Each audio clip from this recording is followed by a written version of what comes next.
Hi friends, this is Denario Research and welcome to the part number 19 of cryptocurrency trading bot tutorial.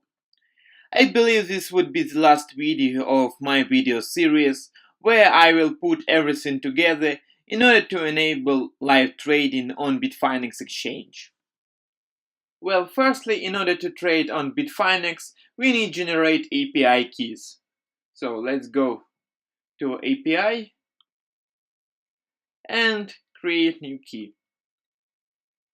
Here we need to set permissions.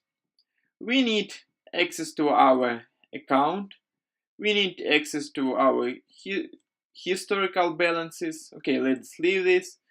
We need to get information about our orders, and we need to place orders. So let's click here.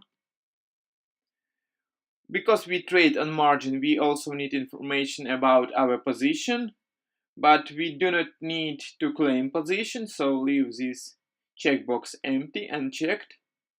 Okay, we need information about our funding, that's okay, and we need information about our wallet balances. So that's all permissions we need. We will not withdraw from our wallet with these keys, for security reasons. So let's label our key like test bot and generate API key. Okay, follow your email instructions in order to get key and a secret. Now we need to put our key and a secret into BFX object. So let's do this. Let's type API key equals to your key. I'll simply type key, and API secret equals to your secret. Okay, comma. And now we are ready to move forward. When we did test trading, we used BFX init amount equals to 100 as our initial balance. But because we trade with live balance on Bitfinex, we no longer need this property, so we can delete it and create our own function that will request balance from Bitfinex.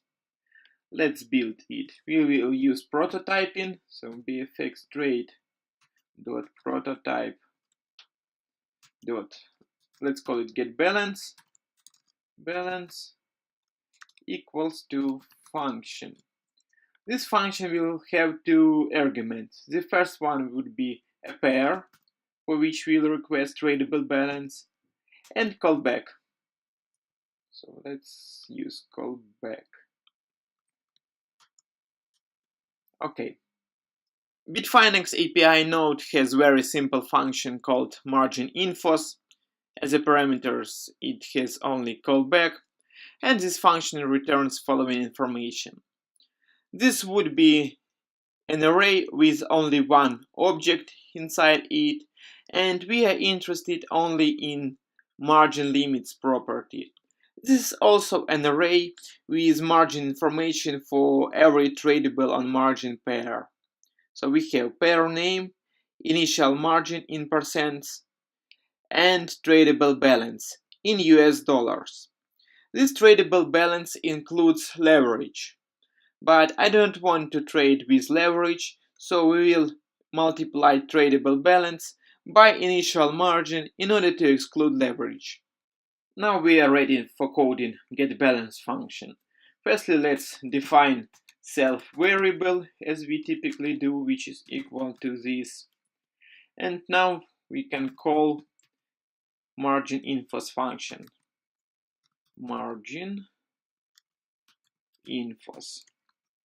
And this function has only callback, so we have callback, error, and data. As usual, let's begin with error handling. So if we don't have any error, then we do something. In case we have error, we will print information about error in console. So let's console log and something like pair name error occurred when requesting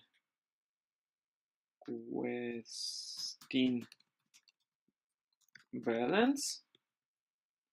And let's print also error code, error to string.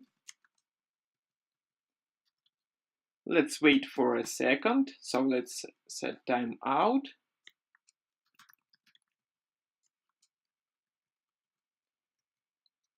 1000 milliseconds delay. And call getBalance function again. But we'll call it with self prefix. GetBalance with the same pair name and same callback. Okay. In case we have no errors, we need to pull a margin limits property from data object. So let's do this. Let's create variable, call it margin, and it equals to data, the first element of the array, and with margin limits property. Okay, because it is also an array, we need to loop through it and find our pair. So let's create for loop for our element of margin array, and if element on pair property on pair, if I'm correct, let's check it. Yes, margin limits on pair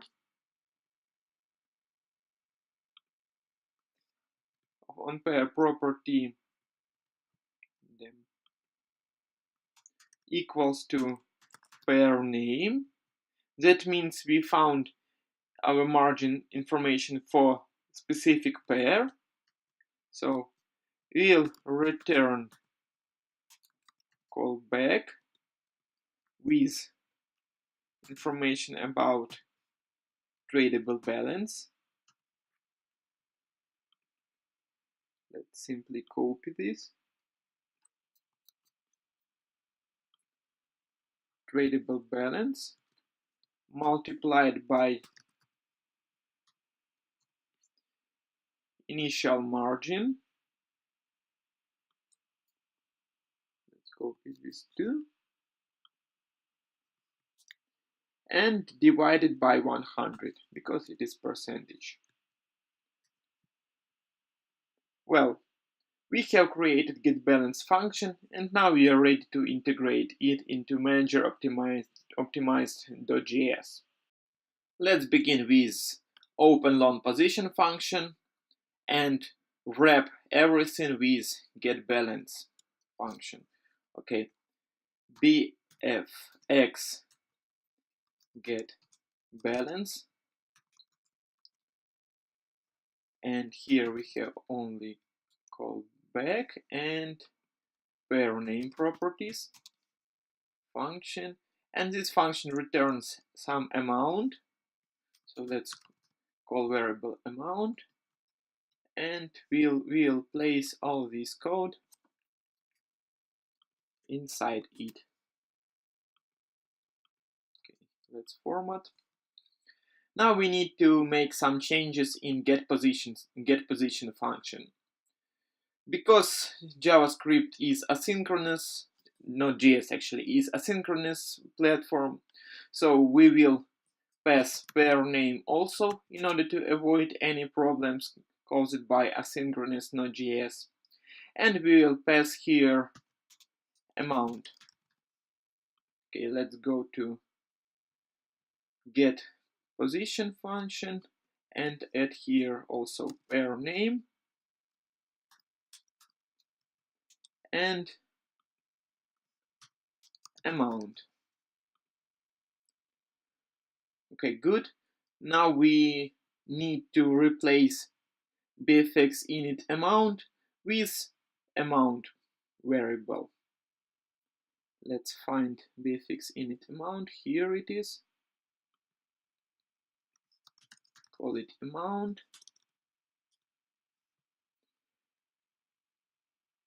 And anywhere else.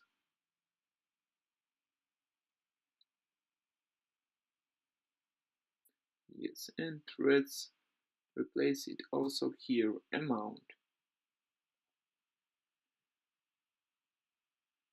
Okay, Bitfinex init amount probably no longer exists in this file, so we can move further and make same changes to open short position function.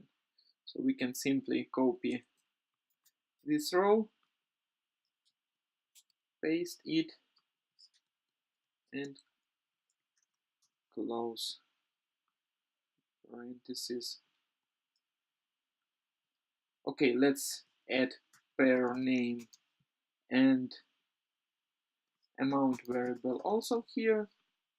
Okay, now we have integrated getBalance function into manager-optimized.js. The only thing we need to do now is to integrate trade function into manager-optimized.js. We actually need to replace test trade with a trade function. But before we do that, let's add action argument into all these four open long, open short, close long, and close short positions functions. So action argument may have three values. That may be open position, close position, and place stop loss order.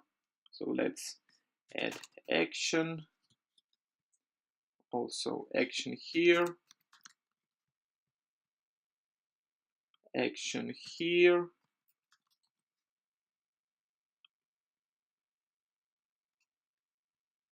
yes, and that's all.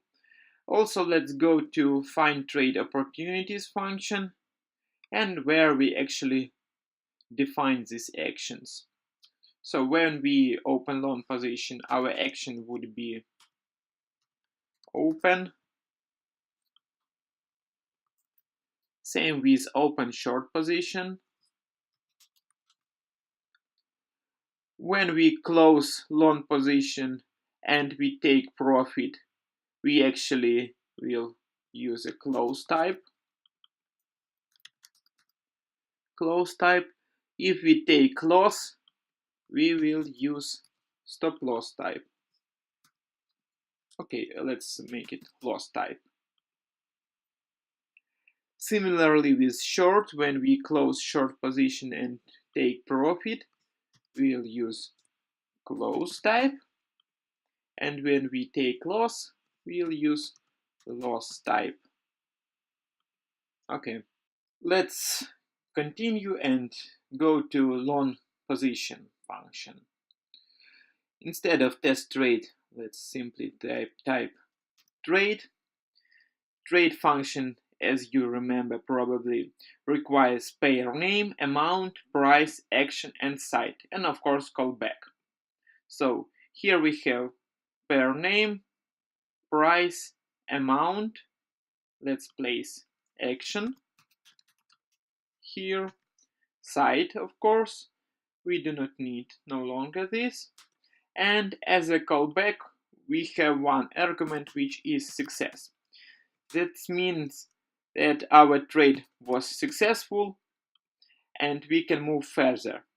So if success, then simply copy this code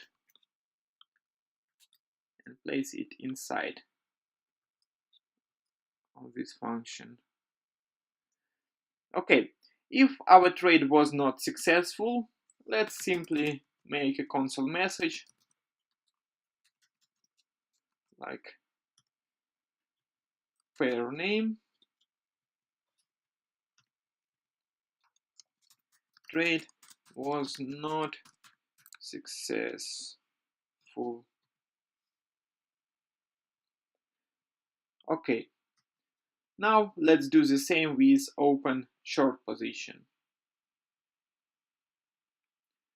Let's replace test trade with trade, pair name, price, amount, action, sell. We don't need this short, and also one parameter success. Let's simply copy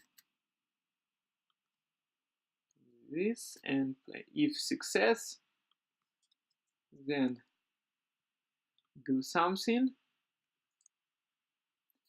else. Let's make a console message: the trade was not successful. Now let's update close long position function in the same fashion we did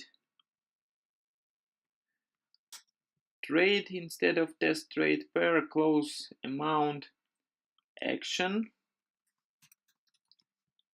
Remove this long, and function has parameter success, and if success, then do something else. Make a console message. And let's make the same update for close short position function. Trade action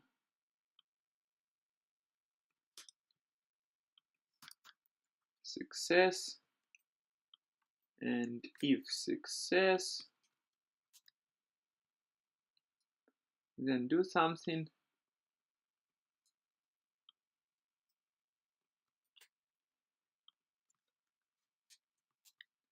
else.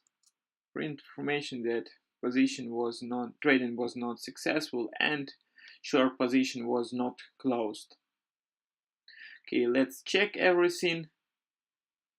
So pair name, close, amount, action, got comma, buy and call back. And here we have pair name, amount, price. Oh, we need to change positions of the price and amount variables, because in our case in manager optimize.js, price comes first and followed by amount. Okay, everything seems good for now. Let's save files and try to run code for bugs checking. Well, let's go to terminal and run code. Node app optimize.js, and we have an error. One more comma is missing, so let's fix that.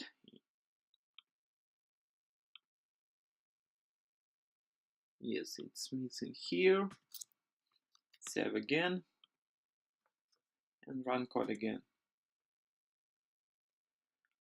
Well, everything seems okay and running, so let's wait for trade starting, and probably we can make some test trades with minimal amount on Bitfinex. Well, that is almost everything, friends. We have completed 4 tasks today, like checking balance, placing limit orders, checking limit orders, and cancel it. Let's move all these tasks into Done tab. Not testing, done. Done. Done. And done. But I also have some homework for you. When you start running the code, bot may place multiple orders sequentially for the same pair. And that's not good, and you need to find the way how to avoid this. If you are too lazy to think, you may donate some cryptocurrency to support my channel, and I will give you a hint. But anyway, that may be an issue. Thumbs up if you like this video, subscribe to my channel if you want more videos, and leave your questions in the comment section below. Bye!